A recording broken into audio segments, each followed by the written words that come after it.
Welcome back, Sebastian here. So time for my review of the F2 Baku Sprint race.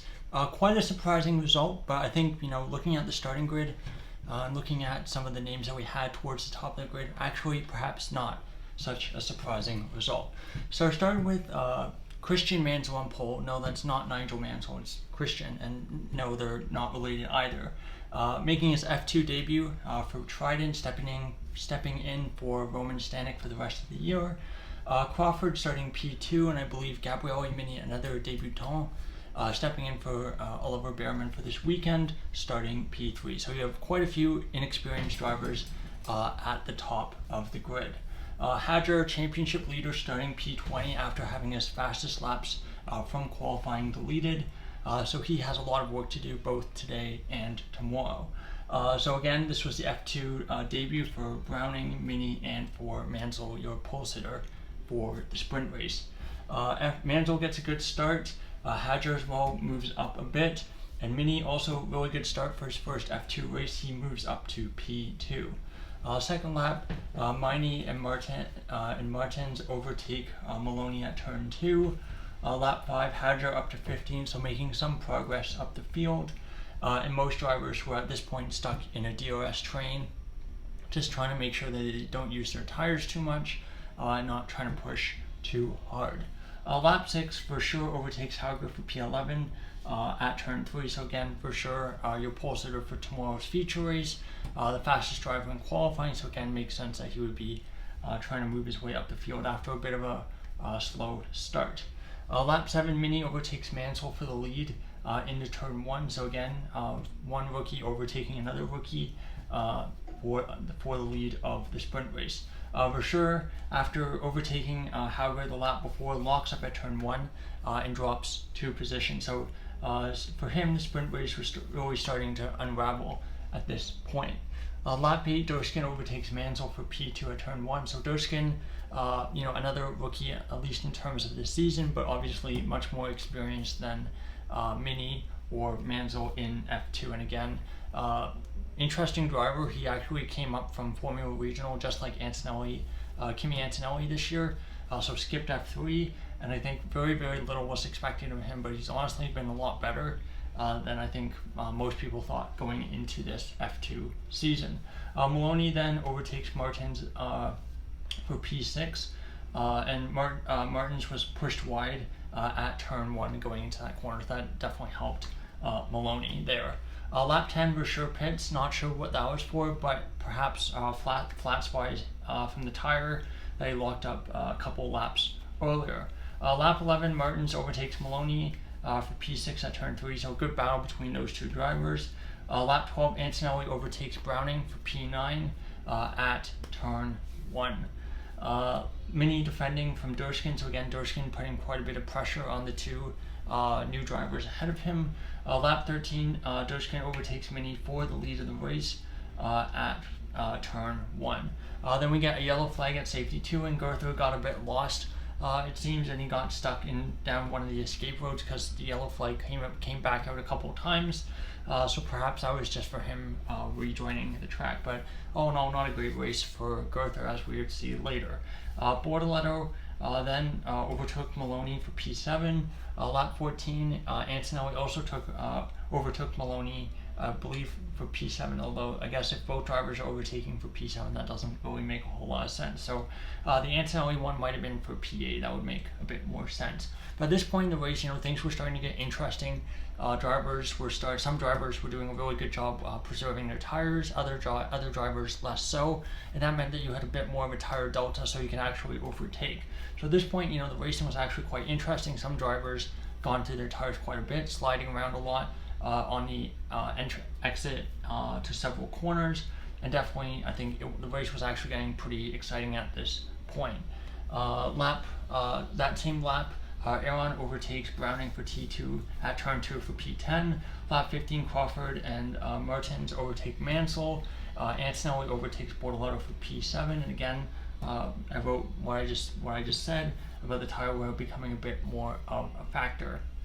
Lap 15 then, unfortunately, all of that fun racing kind of comes to a stop as Miata crashes at turn 3, and that brings out the safety car. So Miata tried to overtake Dennis Hauger, just went too deep in the corner, carrying too much speed, bit of a rookie mistake, and then just kind of goes front first into the tire barrier on the exit of turn 3. Very, very easy mistake to make. Lap 16, Cordial and both VAO drivers, so that's Fittipaldi and Villagomez, they both decide to gamble on soft tires. Being at the back of the field, it makes sense that you try to gamble on the softer tires and hope that you can make some positions up, especially if there's absolute chaos in front of you when the safety car comes in. So lap 18, safety car comes in, we get back to racing. We don't have absolute chaos, but we do have some incidents. Durskin, really good restart for him. He just kind of sails off into the distance, but Maini hits the wall at turn 3. He had basically made contact in that corner with Christian Mansell.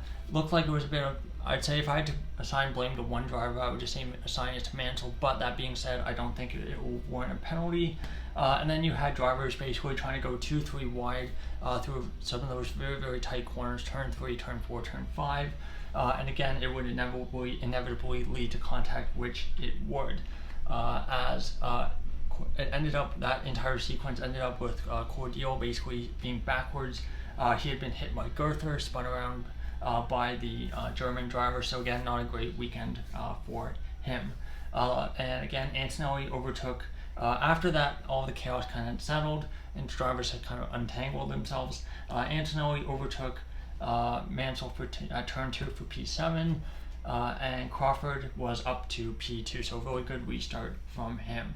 Gerther then goes down to runoff to kind of put a cherry on the top of his pretty poor Baku sprint race, and we get to our final lap a lot quicker than I thought, showing again I think it was a pretty exciting sprint race.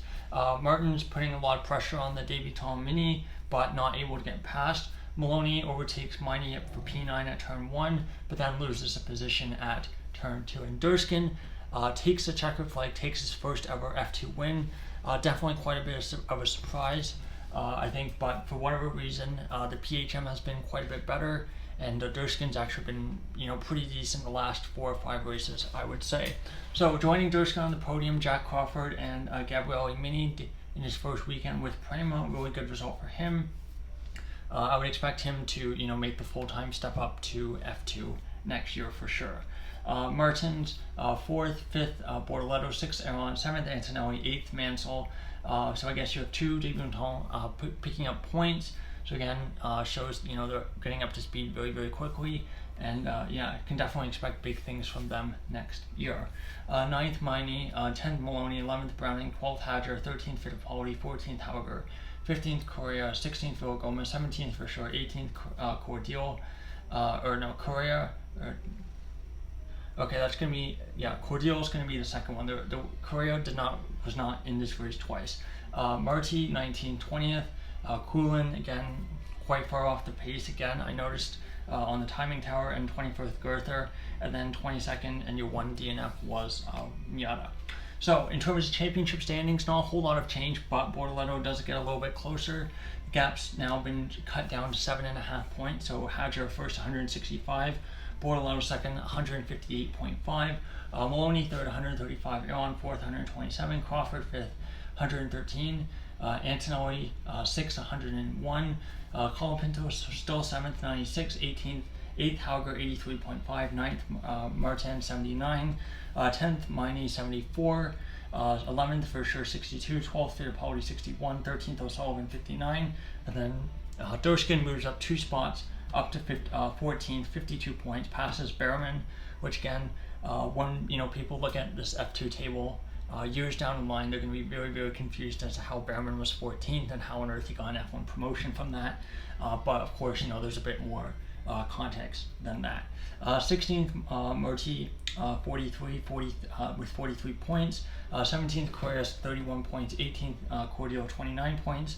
19th Miata 29 points as well. 20th Barnard on 18. 21 Stanek on 14. 22 Villagomez on 13. 16 Mini on 6, and 24 Mansell on 1. Browning I think also gets past Gerther and Kulin just on countback, even though he does have 0 points, and then 26 Gerther and 27th Cool. And so there you go. There's my review for the F2 sprint race for Baku. Pretty interesting race. Some good racing, some crashes. There's always going to be crashes at Baku. But again, looking forward to tomorrow's F2 feature race. And again, we have F1 qualifying in a couple hours time. So really looking forward to that and finding out who is on pole position in a qualifying session. I think is going to be very wide open. Anyway, thank you so much for watching. If you enjoyed this video, please like and subscribe. It really helps out. I'll be back after F1 quali. Goodbye.